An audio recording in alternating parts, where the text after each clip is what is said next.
Chers frères et sœurs, soyez les bienvenus encore à ce jour pour ces sondées des Écritures. Le Seigneur nous a fait bien et nous a donné cette opportunité de pouvoir étudier sa parole. Notre prière, c'est que le Seigneur nous guide et qu'il nous aide. Ce qu'il en est pour nous, nous allons le recevoir et surtout mettre en pratique à la fin. Nous allons avoir un mot de prière. Père, nous te remercions, nous te glorifions aujourd'hui, nous t'exaltons pour cette opportunité que tu nous as donnée de pouvoir étudier ta parole. Notre prière, c'est que tu nous guides dans l'entendement, l'obéissance à sa parole lorsque ta parole vienne. Nous prions, Seigneur, enseigne-nous de la manière dont, Seigneur, nous pouvons entendre et mettre en pratique. Merci, Seigneur, parce que tu nous as exaucés. Au nom de Jésus, nous avons prié. Frères et sœurs, soyez les bienvenus encore une soirée encore. Notre sondée des Écritures. Avant d'aller dans cette étude aujourd'hui, nous allons se rappeler de ce que nous avons appris la semaine passée. Et la semaine passée, nous avons vu l'acte de gagner l'âme. Nous avons appris que chaque enfant né de nouveau de Dieu doit prêcher la parole de Dieu à chaque créature. Et on a vu aussi qu'aucun prêcheur n'est digne de prêcher l'évangile parce qu'il ou elle n'a rien à dire. Nous savons et nous connaissons le Seigneur et sa parole. Alors nous pouvons témoigner de sa parole. Mais quelqu'un qui ne connaît pas Dieu, le pécheur qui ne connaît pas Dieu, ne veut pas prêcher de ce qu'il ne connaît pas. La seule personne qu'il connaît, c'est Satan et ses œuvres. Et il peut seulement en témoigner de ses œuvres. Nous devons aller prêcher la parole de Dieu, nous qui connaissons la parole de Dieu et qui connaissons Dieu et ses activités, ses œuvres et ce qu'il en a fait dans notre vie. Nous avons également aussi appris que l'endroit à qui prêcher la parole de Dieu, l'endroit où nous devons prêcher la parole de Dieu, à qui nous devons prêcher la parole de Dieu, et de quoi devons-nous prêcher dans notre prédication, de quoi devons-nous parler d'eux, et comment aussi prêcher cette parole de Dieu, cet évangile est tellement primordial. Aujourd'hui, nous allons aller dans cette étude spéciale qui sera intitulée le fruit de l'esprit. Le fruit de l'esprit. Le fruit de l'esprit est un enfant qui est né de nouveau et chaque moment qui vient dans la maison de l'Éternel doit avoir ce fruit de l'esprit. Rapidement, nous allons voir notre verset à mémoriser dans Galates chapitre 5, le verset 22 et 23. Mais le fruit de l'esprit, c'est l'amour, la joie, la paix, la patience, la bonté, la bénignité, la fidélité, la douceur, la tempérance. La loi n'est pas contre ces choses. Mais le fruit de l'esprit, c'est l'amour, la joie, la paix, la patience, la bonté, la bénignité, la fidélité, la douceur, la tempérance. La loi n'est pas contre ces choses. Allons à notre test de lecture. Dans Galates chapitre 5, le verset 22, j'utilise le 8 secondes. À partir du verset 22, la Bible dit: mais le fruit de l'esprit, c'est l'amour, la joie, la paix, la patience, la bonté, la bénignité, la fidélité, la douceur, la tempérance. Verset 23 dit: la loi n'est pas contre ces choses. Allons-y dans Jean chapitre 15, le verset 1 jusqu'à 8. Jean chapitre 15 plutôt, à partir du verset 1. Le verset 1 dit: je suis le vrai cep et mon père est le vigneron. Verset 2. Tout serment qui est en moi et qui ne porte pas de fruits, et il le retranche. Et tout serment qui porte de fruits, il le monde, afin qu'il porte encore plus de fruits. Verset 3 dit: déjà vous êtes purs, et à cause de la parole que je vous ai annoncée. Verset 4. Demeurez en moi, et je demeurerai en vous. Comme le serment ne peut de lui-même porter de fruits s'il ne demeure attaché au sceptre. Vous ne pouvez non plus si vous ne demeurez en moi. Verset 5. Je suis le sceptre, vous êtes le serment. Celui qui demeure en moi et en qui je demeure porte beaucoup de fruits, car sans moi, vous ne pouvez rien faire. Verset 6. Si quelqu'un ne demeure pas en moi, il est jeté dehors comme le sarment et il sèche. Puis on ramasse les sarments et on les jette au feu et ils brûlent. Verset 7. Si vous demeurez en moi et mes paroles demeurent en vous, Demandez ce que vous voudrez et cela vous sera accordé. Le verset 8 dit, si vous portez beaucoup de fruits, c'est ainsi que mon Père sera tellement content de vous et que vous serez mes disciples. Frères et sœurs, dans cette étude, on voit que le vrai christianisme met l'accent sur le reflet de la vie de Jésus en vous, qui est produite par l'Esprit Saint. Le fruit de l'Esprit est le nom collectif du caractère chrétien. Alors, il nous fournit la définition exacte de la personnalité chrétienne totale. C'est-à-dire, en d'autres part, les œuvres de l'esprit humain. Comme la bonne culture, c'est ça qu'on appelle les œuvres humaines. La bonne culture, la courtoisie, le calme ou bien le calme extérieur, même la gentillesse, l'endurance, sont tous les produits de l'effort naturel, car elles proviennent du travail de l'homme lui-même. Alors, la question est de demander, qu'entendons-nous par l'expression fruit de l'esprit? Ça veut dire quoi quand on dit le fruit de l'esprit? Qu'est-ce que nous entendons par cette expression? Le fruit de l'esprit, ou les fruits de l'esprit, sont les vertus d'un chrétien. Quand un enfant de Dieu se reconnaît, s'identifie à travers les fruits de l'esprit. Quand quelqu'un est né de nouveau, est un enfant de Dieu, avant d'être s'identifier, d'être reconnaître, de pouvoir s'identifier ou bien de se faire reconnaître par le monde, de se mettre à l'écart pour que quelqu'un sache que celui-là est un enfant de Dieu. C'est à travers les fruits de l'esprit, c'est à travers les vertus que cette personne en a en elle. Nous allons avoir 3 points dans cette étude. Le premier point, c'est la nature du fruit de l'esprit. Quelle est la nature du fruit de l'esprit? Quels sont ces fruits de l'esprit? Où sont-ils? Qu'est-ce qu'elles font de notre vie? Nous allons voir notre texte de lecture dans Galates chapitre 5, le verset 22, où nous venons de lire. Le verset 22 dit ici, mais le fruit de l'esprit, c'est l'amour, la joie, la paix, la patience, la bonté, la bénignité, la fidélité, la douceur et la tempérance. Alors, verset 23, la loi n'est pas contre ces choses. Dans Éphésiens chapitre 5, le verset 9 de Louis II, car le fruit de la lumière consiste en toutes sortes de bonté, de justice et de vérité. Non, nous voyons que ceci, ce sont les fruits de l'esprit et sont au nombre de 9 ici. Dans Galates 5, le verset 22 et 23, ils sont au nombre de 9. L'amour, la joie, la patience, la paix, la bonté, la bénignité, la fidélité, la douceur et la tempérance. Non, aucune vertu n'existe isolément, ça veut dire séparément. Chaque vertu est connectée. L'amour embrasse les 8 autres fruits. C'est-à-dire les 8 autres fruits de l'amour, nous avons simplement la joie. Et cette joie a son fondement en Dieu et non dans les possessions, non dans la position ou les privilèges dont nous jouissons. La paix est l'état par lequel l'âme et l'esprit de l'homme ne sont pas facilement provoqués. Dans quelqu'un est la patience. La patience est la capacité de l'amour désintéressé à supporter toutes les choses et à continuer dans les situations défavorables.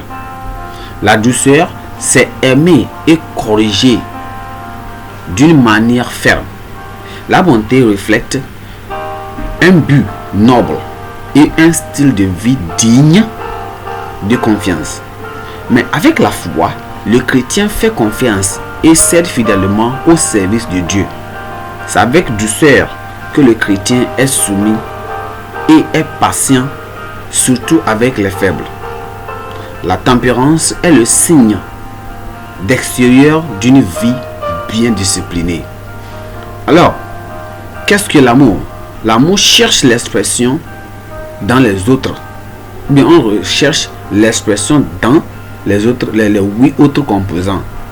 Il va au-delà de l'affection naturelle, au-delà de la loyauté envers le sang ou la famille. C'est-à-dire l'amour que nous avons envers nos prochains physiquement, que ce soit, ça peut être entre deux sexes opposés, ou bien ça peut être entre votre amant, ou bien ça peut être vous et votre amant, ou bien ça peut être l'amour entre un enfant et sa mère, un père et son enfant, ou bien dans la famille, les frères et sœurs. Cet amour-là, ça, c'est l'amour que nous parlons ici, de fruit de l'esprit. Cet amour est plus grand au-delà de ça. C'est l'amour fraternel. Et la joie, c'est plus que le bonheur fondé. Et quand quelqu'un la joie, il espère cela, c'est le bonheur. Le bonheur est le superlatif, la joie. Et quand quelqu'un a la joie, il l'exprime avec, quand quelqu'un a le bonheur plutôt, il l'exprime par la joie. Et c'est ça, et cette joie, on ne le trouve pas dans notre possession, dans notre richesse, dans notre position où on se trouve dans la société, ou bien on ne le trouve pas dans les privilèges dont on jouissait. Non, on le trouve dans le Seigneur, en Dieu. C'est vraiment Dieu qui peut donner cette paix, cette bonté. Nous avons la paix. La paix, c'est pas facile à provoquer. Quand quelqu'un a la paix, personne ne peut pas le provoquer. C'est tellement difficile à être provoqué à telle personne. Parce qu'il est tellement rempli de la présence de l'Esprit de Dieu. C'est ça qui fait. Alors, quelqu'un a aussi la patience. C'est une autre vertu. La patience, la puissante capacité de l'amour qui est intéressé à supporter toutes choses. Et aussi à faire comment? À continuer dans les situations défavorables. Quand même les situations sont difficiles, mais cette personne qui a la patience endure, elle a l'endurance, elle se tient sur choses, elle travaille à travers toutes les choses qui sont défavorables. Quand quelqu'un a la bonté, cette personne va aimer, elle va apprécier, elle va prendre soin, elle va soigner, elle va aussi une personne accommodable, et corrigée, qu'elle accepte comment d'être corrigée de manière ferme. Elle accepte toutes ces choses-là. Nous avons aussi la bénignité. La bénignité, c'est le reflet d'un objet ou bien d'un objectif noble, d'un caractère fort, d'une conduite fiable et d'un style de vie digne de confiance. Nous avons aussi la foi. La foi, nous savons que dans Hébreux chapitre 11, la Bible dit que la foi, c'est la substance des choses non vues, mais qu'on espère avoir. Alors, la foi, c'est un chrétien qui a la foi. Il aime jusqu'à faire confiance et même à se livrer fidèlement au service de l'Église et même de ses semblables, de ses frères. Voyez cela, que le Seigneur nous donne ses fruits au nom de Jésus. La douceur, le chrétien est soumis. Celui qui a cette douceur-là, ce chrétien est soumis. Cette chrétienne est soumise. Elle est calme, il est calme. Il est gentil, elle est gentille. Elle est douce, il est doux. Et il est patient, elle est patiente, surtout avec les faibles. En Christ. Nous avons la tempérance. La tempérance, l'une des dernières vertus. Et quelqu'un qui a la tempérance, c'est simplement le signe extérieur d'une vie bien disciplinée. Quand quelqu'un a la tempérance, vous verrez que extérieurement, cette personne va mener une vie bien disciplinée. Un écrivain chrétien a écrit un jour comment les 8 autres composantes sont ancrées dans l'amour. Ils font part de l'amour. Il a dit ceci. Il a dit, la joie est l'amour qui exulte. La paix est l'amour qui repose. La patience est l'amour durable. La bonté est l'amour affiné. La douceur est l'amour avec une tête inclinée. La douceur aussi, on peut dire, elle est aussi l'amour en action. La tempérance est le véritable amour de soi. Et la foi, c'est se confier à l'amour. De sorte que toute la somme de la christianité est juste aimante. Est juste, c'est l'amour. Sur toutes ces choses-là, c'est conditionné par l'amour. Notre question aussi vient, on peut se poser, comment l'amour embrasse-t-il toutes les autres composantes du fruit de l'esprit? Comment l'amour embrasse-t-il toutes les autres composantes du fruit de l'esprit?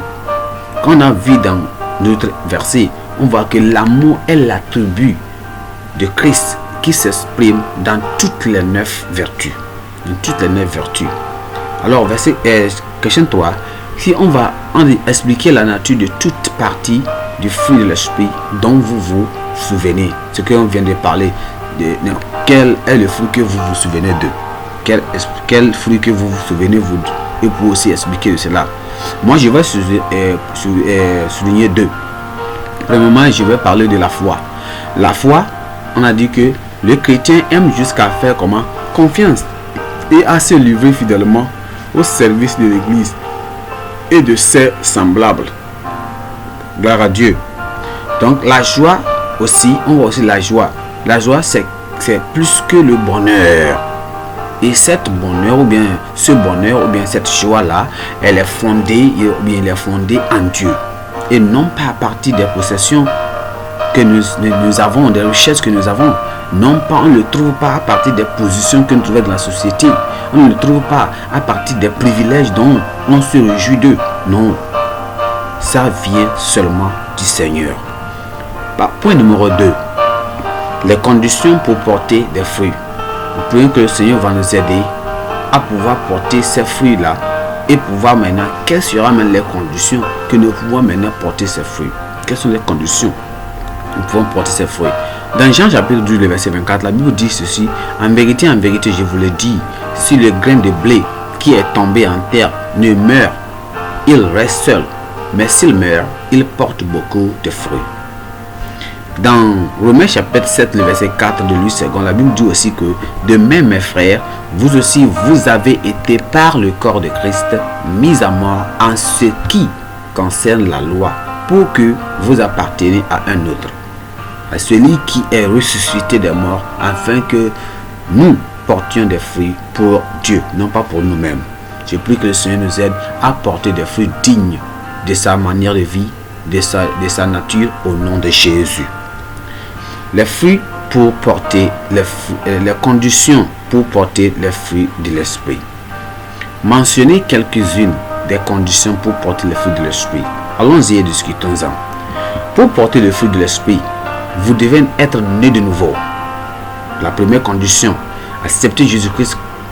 Vous acceptez, reconnaissez que vous êtes pécheur et vous acceptez Jésus-Christ comme votre Seigneur ou personnel sauveur et vous l'acceptez comme maître. Et en tout, et vous confessez vos péchés, il vous lave et maintenant il est devenu votre nouveau maître. Donc vous êtes de nouveau, né de nouveau. Le fruit n'est pas obtenu en travaillant, ce n'est pas les œuvres que nous faisons à l'église, mais il est produit en demeurant en Dieu, en Christ. Vous devez demeurer et être près de Christ pour continuer à porter des fruits. Parce que si nous sommes, il est les sept et nous sommes les vignerons, ou bien il est les vignerons et nous sommes les branches aussi, s'il est l'arbre et nous sommes les fruits, si les fruits on se détache de lui, alors comment on peut continuer à être fraîche? Ou bien si nous sommes des branches et lui il est l'arbre, alors si les branches se découpent de l'arbre, qu'est-ce que cela fera? On va se dessécher et c'est seulement quoi? On ne sera utile à rien, seulement de trouver et de faire du bois.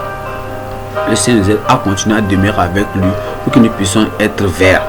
Obéissez au Seigneur, cédez à la correction de l'esprit. Et le Seigneur peut nous corriger à travers les pasteurs, à travers nos leaders. Soyez cohérents dans la dévotion. Cela permettrait à la nature de sainteté de Dieu de se manifester continuellement en vous. Les fruits sont fragiles, mais par conséquent, tenez-vous fermement à Jésus. La vigne, afin de ne pas être arraché par les tentations ou les épreuves. Pour prospérer dans la grâce de Dieu, vous devez mettre à mort l'ancienne vie de corruption par le déni. Il faut renier ces choses, il faut les abandonner. Le point numéro 3 rapidement, les bienfaits de la vie future. Les bienfaits de la vie future. Lorsque nous menons une vie qui est remplie des fruits de l'esprit, quels seront les bénéfices? Quels seront les avantages? Quelles seront les choses que nous allons en voir? Alors, c'est tellement bon. Il y a des grands avantages à porter les fruits de l'esprit. Lorsque nous portons les fruits de l'esprit, c'est tellement bon parce qu'on aura des grands avantages, de bons profits. Alors, la question nous vient, mentionner quelques-uns des bienfaits de la vie chrétienne porteuse de fruits. Les chrétiens porteurs de fruits sont vraiment beaux. Vous avez vu quand je vous ai montré cette image-là. Voyez comment c'est tellement bon. Parce que ces fruits-là, on portera des bons fruits. Parce que et ces fruits sont connectés à la branche. Et cette branche est sur la vigne, c'est-à-dire l'arbre. Et lorsque nous sommes continués, nous sommes connectés avec, nous serons beaux aux yeux de Dieu. Gloire à Dieu. Ils produisent un parfum qui attire les louanges et les bénédictions de Dieu. Certains des avantages, lorsque nous sommes vraiment inclus avec le Seigneur, seront: on aura des réponses, des exaucements à nos prières. Lorsque nous prions, Dieu va nous exaucer. Dieu sera glorifié en nous. Il sera glorifié en nous. La gloire de sa grâce sera exposée dans notre vie. Il y aura aussi la renaissance divine. Il y aura l'identification avec le Seigneur et une provision constante des richesses et de l'abondance de Dieu. Je prie que le Seigneur nous aide à porter les fruits de l'Esprit, parce que quand nous les portons, tout ce que nous ferons, la vie que nous menons va glorifier Dieu.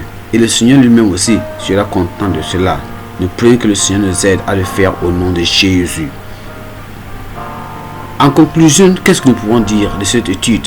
Nous venons d'apprendre que le fruit de l'Esprit se réfère au caractère divin que le Saint-Esprit produit chez les enfants de Dieu, chez les chrétiens, chez les nés de nouveau. C'est ça qu'on appelle le fruit de l'Esprit. Ça se réfère au caractère. Quand on dit le fruit de l'Esprit, ça dit que quel est le caractère divin ici que le Saint-Esprit amène à un enfant de Dieu. Donc, nous avons dit qu'aucun d'entre eux n'existe isolement. Ça dit que tous les fruits de l'Esprit sont connectés. Aucun fruit plutôt n'est différent, ne s'isole. Alors, quiconque prétend avoir l'Esprit de Dieu doit posséder le fruit tellement important dans son intégralité. Ce n'est pas une partie de, ou bien je porte 5 et les 4 sont or, ou bien je porte seulement que 2, ou je porte 8 et le tout. Non, dans la totalité, les 9. Le fruit n'est pas obtenu en travaillant, ce n'est pas les œuvres, mais c'est en demeurant en Christ. Vous devez rester et être proche de Christ pour continuer à porter du fruit.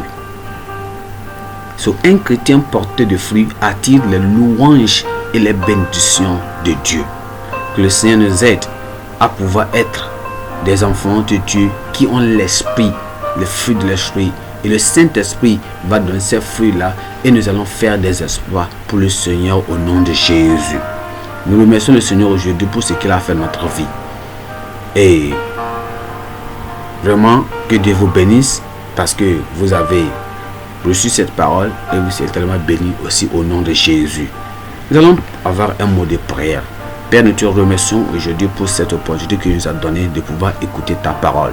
Notre prière, c'est que tu nous aides.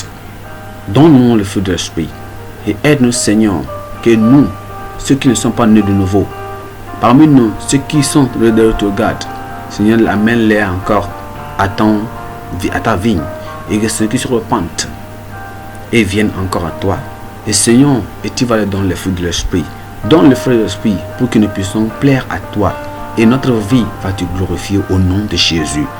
Enlève et ôte de nous toutes choses qui, Seigneur, ne nous aident pas à pouvoir avoir ces fruits de l'Esprit. Ôte cela et lave-nous et purifie-nous, sanctifie-nous par le sang de l'agneau et aide-nous, Seigneur, à pouvoir avoir ces fruits-là.